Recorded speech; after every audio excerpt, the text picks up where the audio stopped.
उत्तर प्रदेश राजस्व संहिता 2006 के अध्याय 3, जिसमें परिषद और राजस्व अधिकारी के नाम से जाना जाता है, इसमें कुल 7 से 19 धाराएं हैं। मतलब 13 धाराओं का यह अध्याय है। चलिए समझते हैं इस अध्याय के बारे में। हमने परिषद और राजस्व अधिकारी जो नाम दिए गए हैं उन्हें 2 भागों में बांट दिए। पहले वाले भाग में परिषद कर दिए, जिसमें 7 से 10 धाराओं को सम्मिलित किए, तथा दूसरे वाले जो भाग है उसे राजस्व अधिकारी में 11 से 19 धाराओं को सम्मिलित किए। अब हम समझेंगे जो पहले वाले भाग में जो परिषद बांटा गया है उसे भी 4 धाराओं में बांटा गया है, 7, 8, 9, 10। 7 नंबर की धारा में राजस्व परिषद के बारे में बताया गया है। वही 8 नंबर की धारा में परिषद की आधिकारिकता के बारे में बताया गया है। 9 नंबर की धारा में कार्य का वितरण करने की शक्तियों के बारे में बताया गया है और 10 नंबर की धारा में परिषद के विनिश्चय के बारे में बताया गया है। अब हम समझेंगे भाग 2 में राजस्व विभाग में 11 से 19 धारा दिया गया है। इसको भी 2 भागों में बांटा गया है। एक राजस्व अधिकारियों का नाम, दूसरा अन्य प्रावधान। राजस्व अधिकारियों में कौन कौन से अधिकारी को उल्लेख किया गया है इसके बारे में हम 11 से लेकर 16 तक की धारा को समझेंगे। 11 नंबर धारा में आयुक्त और अपर आयुक्त के बारे में बताया गया है, जिसे कमिश्नर और एडिशनल कमिश्नर कहते हैं। 12 नंबर की धारा में कलेक्टर और अपर कलेक्टर के बारे में बताया गया है। वही 13 नंबर की धारा में उप जिला अधिकारी और अपर जिला अधिकारी के बारे में बताया गया है। 14 नंबर की धारा में तहसीलदार और तहसीलदार नायक के बारे में बताया गया है। वही 15 नंबर की धारा में नायब तहसीलदार और 16 नंबर की धारा में राजस्व निरीक्षक और लेखपाल के बारे में बताया गया है। अब हम समझेंगे अन्य प्रावधान के बारे में, जिसमें 3 धाराएं जुड़ी हुई हैं, 17, 18 और 19। 17 में आपको बता दें कि पदों का समुच्चय बताया गया है। वही 18 में धन, कागज पत्र या अन्य सरकारी संपत्तियों की वसूली कैसे की जाएगी इसके बारे में बताया गया है। वही 19 नंबर की धारा में राजस्व अधिकारियों की अन्य शक्तियों के बारे में भी बताया गया है। अब हम सभी धाराओं को विस्तृत रूप से समझेंगे। धारा 7 राजस्व परिषद। उत्तर प्रदेश राज्य में धारा 7 के अंतर्गत यह बताया गया है, उत्तर प्रदेश राज्य में एक राजस्व परिषद होगा, जिसमें एक अध्यक्ष होंगे और सदस्यों की संख्या राज्य सरकार के द्वारा निर्धारित नहीं की गई है। बता दें, राजस्व परिषद को ही हम रेवेन्यू बोर्ड के नाम से जानते हैं। आप देखे होंगे उत्तर प्रदेश में एक रेवेन्यू बोर्ड इलाहाबाद में है, उसी का ब्रांच लखनऊ में भी है। राजस्व परिषद में जो सदस्य होते हैं उन्हें 2 भागों में बांटा गया है। पहले वाले भाग को प्रशासनिक रूप में तथा दूसरे वाले भाग को न्यायिक रूप में। प्रशासनिक रूप में बताया गया है कि वो व्यक्ति नियुक्त होने का पात्र होगा जो कम से कम कमिश्नर के पद पे धारित होगा, और वही राजस्व परिषद में जो सदस्य होंगे न्यायिक रूप में, न्यायिक सदस्य बनने के लिए योग्यता कम से कम कलेक्टर के पद पर होनी चाहिए। जो परिषद के मेंबर होते हैं किसी भी सदस्य को न्यायिक सदस्य के रूप में नियुक्त कर सकती है और उनका कार्य केवल न्यायिक रूप में देखना होता है। धारा 8 परिषद की आधिकारिकता, जिसे हम ज्यूरिडिक्शन के नाम से जानते हैं। बता दें कि परिषद की ज्यूरिडिक्शन है, इसमें धारा 8 में लिखा गया है कि सभी वादों के अपील, पुनरीक्षण या सभी मामलों का निस्तारण परिषद के द्वारा ही किया जाता है, या किसी अन्य विधि के तहत अगर कोई कार्य किए गए हैं तो उसका भी निस्तारण परिषद के द्वारा ही किया जाएगा। धारा 9 कार्यों का वितरण। परिषद अपने सदस्यों का कार्यों द्वारा वितरण करेगी। जो कार्य सदस्य को दिया जाएगा उस कार्य को करना होता है। किसी विवाद को निस्तारण करने के लिए धारा 9 में लिखा गया है कि परिषद एक से अधिक पीठ गठित कर सकती है और उस पीठ के बहुमत के अनुसार किसी वाद का निस्तारण किया जाएगा। धारा 10 परिषद का विनिश्चय। परिषद का विनिश्चय बहुमत के अनुसार होगा। जब किसी मामले का निस्तारण करने के लिए चाहे एक सदस्य हो या दो सदस्य हो या कोई पीठ गठित क्यों ना हो, किसी भी मामले का निस्तारण बहुमत के आधार पर ही होगा। धारा 11 आयुक्त एवं अपर आयुक्त के बारे में जानेंगे। मतलब कमिश्नर एवं अपर कमिश्नर का प्रावधान किया गया है। धारा 11 के 1 में बताया गया है कि देखिए दोस्तों, जिन जिला में आप रहते हैं उन जिलों के ऊपर एक मंडल होता है।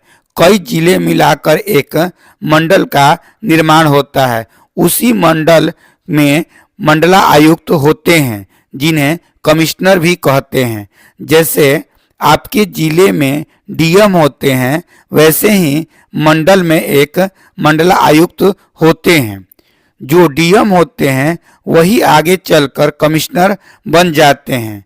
इस धारा में बताया गया है कि प्रत्येक मंडल में राज्य सरकार प्रत्येक मंडल में एक आयुक्त की नियुक्ति करेंगे जो इस मंडल के भीतर इस संहिता द्वारा अपने अधिकारों का प्रयोग करेंगे तथा जो कर्तव्य है उसका निर्वाह करेंगे और अपने मंडल के नीचे जो रेवेन्यू ऑफिसर होते हैं उनके ऊपर अपना प्राधिकार प्रयोग करेंगे। धारा 11 के 2 में बताया गया है कि राज्य सरकार एक या एक से ऊपर मंडलों में अपर आयुक्त की नियुक्ति कर सकते हैं। अब हम समझेंगे धारा 11 के 3 नंबर में बताया गया है कि अपर आयुक्त यदि राज्य सरकार के द्वारा निर्देश दी जाती है तो उसके गाइडलाइन के मानेंगे, नहीं तो कमिश्नर के द्वारा निर्देश जो दिया जाएगा उसकी शक्तियों को वो पालन करेंगे। अब हम समझेंगे धारा 11 के 4 नंबर। जो विधि कमिश्नर पर लागू होती है वही एडिशनल कमिश्नर पर भी लागू होगी। देखिए, कमिश्नर और एडिशनल कमिश्नर का नाम के अंतर होता है, बहुत ज़्यादा हद तक उनका कार्य सेम ही होता है। अब हम समझेंगे धारा 11 में 5 नंबर में बताया गया है कि राज्य सरकार जब किसी मंडला आयुक्त को नियुक्त करेगी उस समय एडिशनल कमिश्नर को एडिशनल जुडिशियल के रूप में भी नियुक्त कर सकती है। अगर एडिशनल जुडिशियल के रूप में नियुक्त करेगी तो उन्हें सिर्फ जुडिशियल कार्य को ही देखना होता है। अब हम समझेंगे धारा 12 में। धारा 12 में कलेक्टर एवं एडिशनल कलेक्टर के बारे में जानेंगे। धारा 12 के 1 में बताया गया है कि राज्य सरकार प्रत्येक जिले में कलेक्टर की नियुक्ति करेंगे जो उनके राजस्व विभाग का प्रभारी होंगे। मतलब प्रत्येक जिले में एक कलेक्टर होंगे। कलेक्टर को ही हम डीएम के नाम से भी जानते हैं। कलेक्टर को जो जो शक्तियां प्रदान किया गया है उन शक्तियों को वो निर्वाह करेंगे। अब हम समझेंगे धारा 12 के 2 में बताया गया है कि किसी भी जिले में एक या एक से अधिक अपर कलेक्टर की नियुक्ति किया जा सकता है। यहाँ पर ये बताया गया है कि कलेक्टर के पास वर्क यदि ज़्यादा है तो वहाँ अपर कलेक्टर, जिसे हम एडीएम भी कहते हैं, उनकी संख्या 1 से अधिक कर दी जाएगी।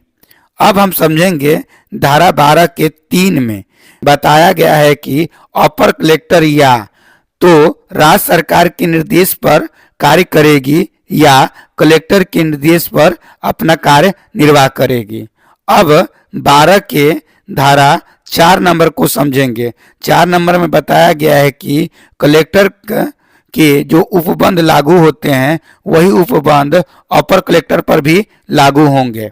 अब समझेंगे धारा 12 के 5 नंबर का। राज्य सरकार किसी भी अपर कलेक्टर को नियुक्त करेगी तो अपर कलेक्टर को न्यायिक कार्य के लिए अगर नियुक्त करती है तो वो न्यायिक कार्य ही करेंगे। धारा 13 में उप जिला अधिकारी और अपर जिला अधिकारी के बारे में बताया गया है। इसकी उपधारा 1 में बताया गया है कि जिले में राज्य सरकार उतने ही व्यक्तियों को जितना उसको उचित समझे उसे सहायक कलेक्टर प्रथम या द्वितीय नियुक्त कर सकती है, यानी कि उप जिला अधिकारी या अपर जिला अधिकारी की नियुक्ति राज्य सरकार के द्वारा होती है। उपधारा 2 में बताया गया है कि राज्य सरकार किसी भी जिले के एक या एक से अधिक तहसीलों को सहायक कलेक्टर प्रथम श्रेणी का पदभार में रख सकती है और ऐसे अधिकारी तहसील का प्रभारी सहायक कलेक्टर या उप जिला अधिकारी कहा जाएगा। अब इसे ही हम एसडीएम के नाम से जानते हैं। एसडीएम तहसील का इंचार्ज होता है। उपधारा 3 में कहा गया है कि जो भी अपर कलेक्टर सहायक कलेक्टर होंगे वो कलेक्टर के निर्देश पर काम करेंगे। उपधारा 4 में बताया गया है कि राज्य सरकार अपने डिस्ट्रिक्ट में किसी सहायक कलेक्टर प्रथम श्रेणी को एक या एक से अधिक तहसील के लिए अपर उप जिला अधिकारी पदावेद कर सकती है। मतलब कि एसडीएम के समक्ष एडिशनल एसडीएम की नियुक्ति किया जा सकता है। उपधारा 5 में बताया गया है कि इस संहिता के अंतर्गत यदि कोई एसडीएम है तो जो भी उसके उपबंध है डीएम से रिलेटेड सभी उपबंधों का पालन करेगा या राज्य सरकार जैसे उन्हें निर्देश देंगे वैसा वो काम करेंगे। उपधारा 6 में बताया गया है राज्य सरकार जब नियुक्ति करेगी तब किसी उप जिला अधिकारी को जो सहायक कलेक्टर प्रथम श्रेणी के होते हैं तो उनको उप जिला न्यायिक अधिकारी के रूप में भी नियुक्त कर सकती है। जब नियुक्ति की जाएगी उन्हें न्यायिक कार्य करने के लिए तो वो न्यायिक कार्य ही करेंगे और उसकी शक्तियों का प्रयोग करते हुए वो कार्य करेंगे। अगर राज्य सरकार का निर्देश होगा तो वो राज्य सरकार के द्वारा निर्देशों पर काम करेंगे, नहीं तो वो कलेक्टर के निर्देशों पर काम करेंगे। सेक्शन 14 इसमें तहसीलदार और नायब तहसीलदार के बारे में वर्णन किया गया है। इसके उपधारा 1 में कहना है कि राज्य सरकार प्रत्येक जिले में उतने व्यक्तियों को जितनी वो उचित समझेंगे वो तहसीलदार या नायब तहसीलदार की नियुक्ति कर सकते हैं।